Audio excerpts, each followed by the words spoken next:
Today we're looking just at bass processing and one little automation move that I did. So here's the bass in the track. The TV is playing, the light is still on, your cigarette burns a black hole in the dark. 2 a.m. still having. Welcome back to the Mix Academy. Today we're continuing our series from good to great. We're looking at mixing the bass. If you missed it, the last video we took a deep dive into the drums. I showed off samples, automation, enhancements, all kinds of cool stuff in there, tips and tricks. I'll definitely link that below so you can check that out. But hey, before we dive into the bass, if you're new to the Mix Academy, I want to give you the gift that keeps on giving. I've got a free guide. I call it the Fix It in the Mix guide. And I know a lot of you are rolling your eyes. You should not have to fix anything in the mix. But the fact of the matter is, if you're a professional, you're doing this as a side gig, you're going to get tracks from clients that are not well recorded. And so sometimes maybe it's just the drums, maybe it's just the vocal, and you've got to deal with that. So in this guide, I'm going to walk you through how I approach all the different things that you would maybe have to fix in the mix. I'm going to show you drum augmentation. We're going to look at audio repair, the dreaded closet vocal, all kinds of cool stuff. Definitely check out that link in the description below. And I say the gift that keeps on giving because once you subscribe to the email list, you're going to get that guide. And then day 2 of my email funnel, yeah, that's right, I got a funnel. I'm going to give you some free gifts, free, right? Lots of free stuff. Day 2 is my low-end workshop that I usually charge about $100 for, and I give it to you for free. So we're looking at bass today. If low-end, you want to learn more, definitely check that out. Link in the description. Now, with this bass guitar, shout out to the band Navigate. Song is called Around Here. I want to give a super just awesome shout out to my man Justin Nice. He is producing his son's band. Incredible young talent.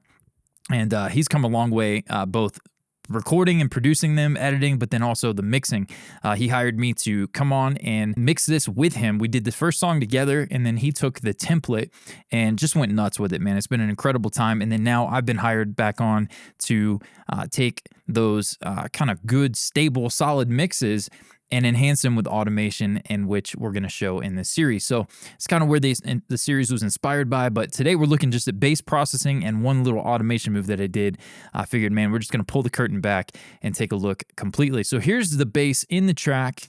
The TV is playing, the light is still on, your cigarette burns a black hole in the dark. 2 a.m. still having. As you can see, that's why we have bass and music, right? The track falls apart without the bass guitar. Let's look at the original dry recording with no processing. That burns a black hole in the dark. 2 a.m. still having fun.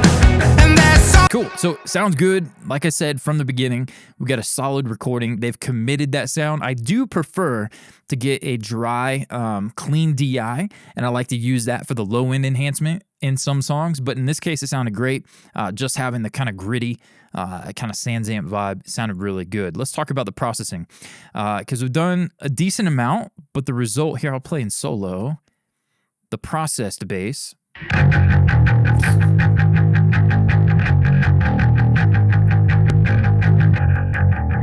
Versus the original. So diving in, the first thing that I'm doing is I'm going to EQ. I like to push a ton of bottom end into my bass, and so I always, as a safety, will kind of start with a high pass filter around 30 hertz. I may even finish the chain, and you know what? Let me see. Is this yeah, I finished the chain with one here where I even moved it up a little bit, but that just is going to prevent me from Pultec or whatever. If I do boost a ton of bottom end, it's going to prevent me from overloading my 2-bus or any saturation I'm using on the stereo bus. So right out of the gate, simple EQ, I'm just thinking, man, I need more top from this bass. So I'm just shaping it, boosting and compressing against it, because with this bass, we've got the pick action happening.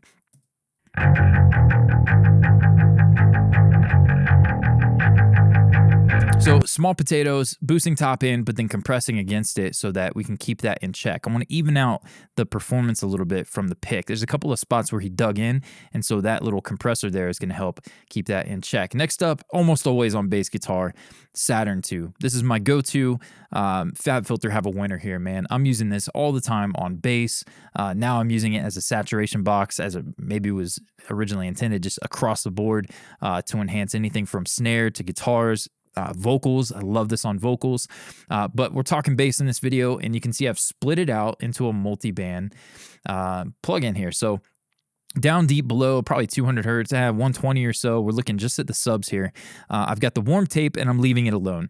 I'm not doing much here to drive saturation. However, there's this cool little knob in FabFilter Saturn called the Dynamics knob. Think of this as a transient shaper on steroids.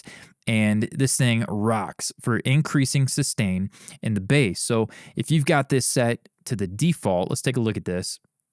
Here's on, and I tell you what, I'm going to mute all the bands just so we're listening. If you're on headphones or whatever, you'll probably hear this. But if you're on monitors without a sub or your laptop speakers or your phone, you probably won't hear this. But bear with me because I'm going to show off the mid-range as well, which you will hear.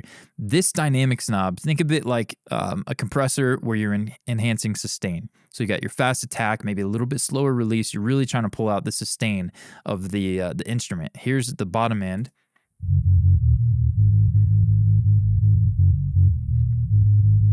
Okay, now watch what happens when I increase the Dynamics knob.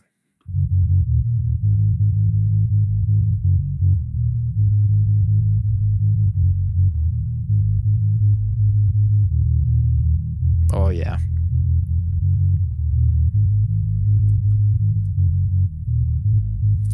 It evens out the dynamics, right? So we're smoothing out the performance. We're going to create a little more sustain, and it's just giving it actually even gives a little bit of bottom end, kind of pulling up the low information stuff, really evens it out. I dig what that's doing. That's my go-to for using Saturn in a multi-band situation. So what I'll find is that sometimes when I increase the dynamics knob and I'm boosting that for the subs, sometimes going that far or you get warbling, you get some artifacts if you push it too far. Let's see if we get that with the low end here. So the low end, you're going to get some of that. You get the top end kind of, I don't know, thing that's happening. Get some artifacts there. But in the mid-range, it becomes even more apparent. So sometimes I don't push it as hard whenever I come over here to the low mids and then the mid-range, which is why I do the multi-band. And then I'm also often going to use more saturation or drive for the mid-range. In this case, I've used a different plugin for that, which we'll get to, but that's the reason behind my method behind my madness is to why I break this into multi-bands here. And then I can also use the fader if I need to pull out more mid-range or top end. Saturn is just the #1 plugin in my opinion for bass guitar. So here you can see I've pulled out about the same amount with the sustain here on the low mids. Without it,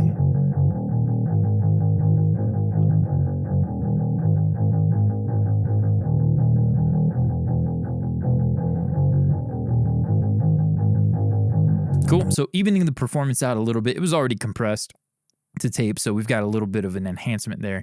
Help thicken it up, smooth it out a little bit.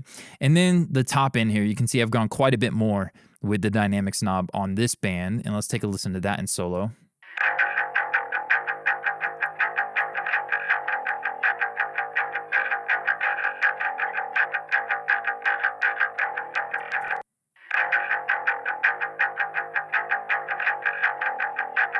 Yeah, big difference there. Just help evening that out. The pick noise, that's really where that's living.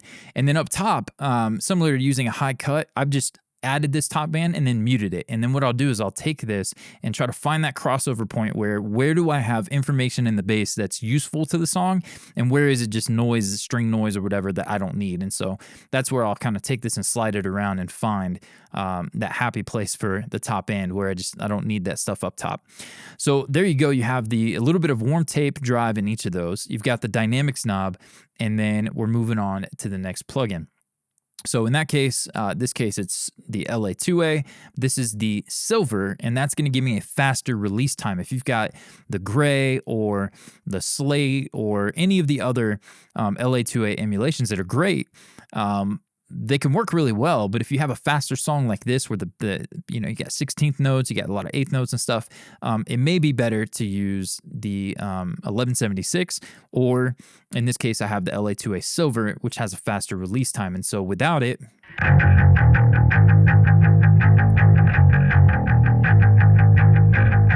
and then with it.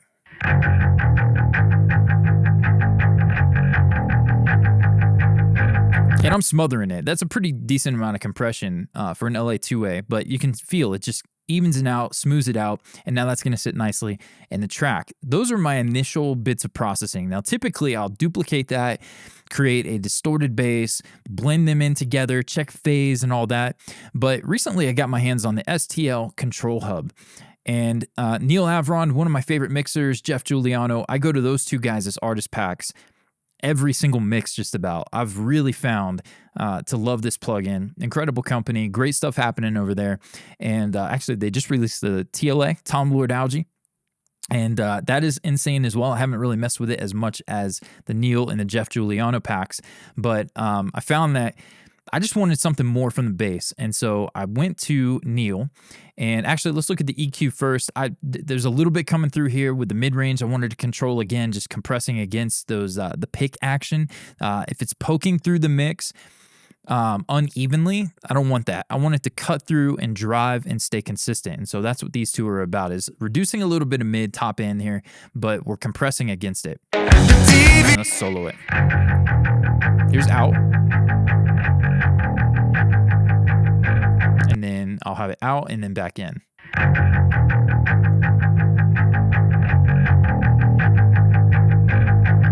Definitely hear that controlling, that 1.5 there, especially. And now we're to Control Hub, where we're going to look at Neil's preset for punchy bass, and then I've tweaked it a little bit. This is killer. Check this out. Here's off.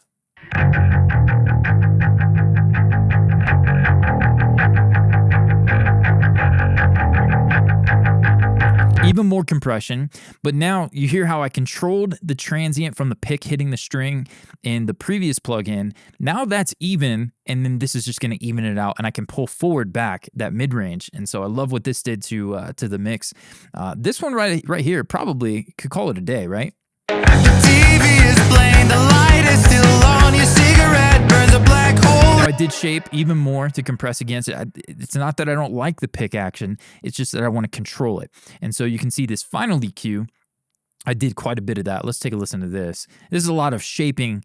The first several plugins are gripping it, controlling it, increasing the sustain, kind of shaping the tone of it. The character of the bass, maybe even in solo, I'll do a lot of times. But then this final EQ you can see is me shaping from what happens with this next plugin to now in context with the drums, the kick, the bass, all fitting it together, the mix, making sure that it doesn't take over the vocals, which it kind of did here in the mid-range, 1K-ish. They're right down the middle together, so we got to make sure that the bass mid-range doesn't overtake and cloud the vocal space. So here is the EQ where I'm doing that. TV is playing, the light is still on, your cigarette burns a black hole in the dark. 2 a.m. still having fun, and there's some comfort in sitting on the couch watching. So it's a little forward, it's a little bit in the vocals way, and then now with this EQ, we're compressing against it, pulling out mids, and then kind of reshaping the bottom end to fit the kick and the bass together nicely. Now, this last instance, I know I'm using Control Hub twice, right? It's almost, the plugin's already almost like cheating. But hey, at the end of the day, they're just tools. If Pro Tools is going to give it back to me, I may have to reboot. All right, so looking at this final instance of STL Tones, like I said, I'm a huge fan of what they've got going on there, and I'm abusing this plugin in every mix just about. The goal of this one, I saw his preset called Rock Bass, and I thought, that's got to give some grit. It's got to give more, and I just, hearing the bass in the track, let's take a listen in the track the way it is right now. TV is playing, the light is still on, your cigarette burns a black hole in the dark. 2 a.m. still having fun, and there's some comfort. Sounds good. There's nothing to hate about that. But man, what's a little bit more? I've said that a couple times now. Check this out in solo. Here's without it. With it.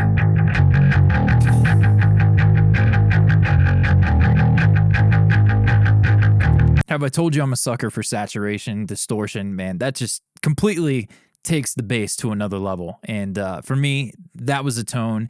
And I've got it. You can see I've only blended a little bit, 20%. Let's hear that at 100%.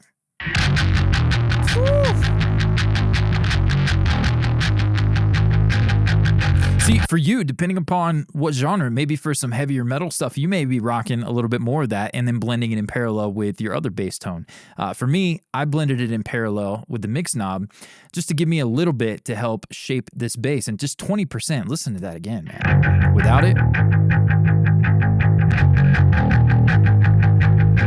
20% is already a lot, but mixed to taste. And so what do we got going on here? We've got color. We're driving it with tape saturation.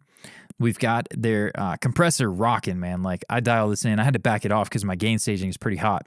But we've got how much dB of reduction? I mean, 6 dB of solid, and we already had it sitting pretty good.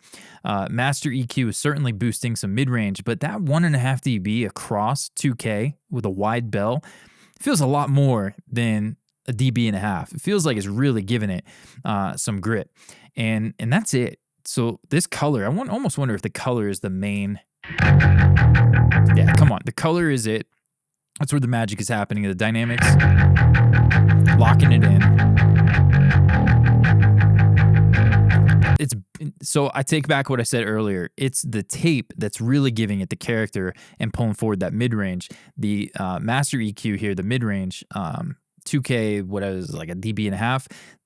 It's very subtle compared to the color on and off, and that's the bass tone for this one, man. You can see the exact settings.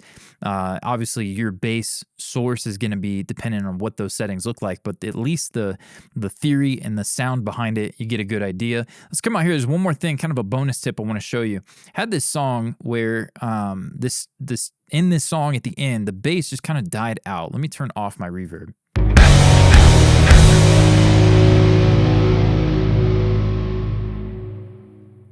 So I wanted that to have a little more character and to extend.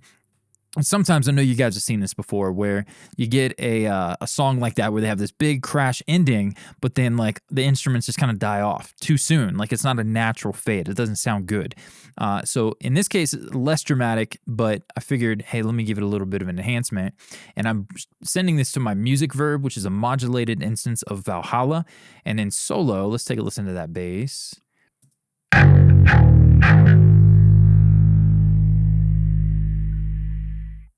And it does just die there. But now what I'm doing, and I faded it out because I brought the reverb in and it kind of overloaded a little bit. So kind of a push and shove kind of thing happening there.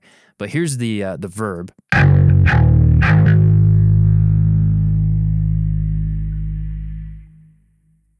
Minor stuff here, I get it. This song is maybe not the best example for this technique, but now it enhances the tail a little bit for the end of the song so it's not so abrupt.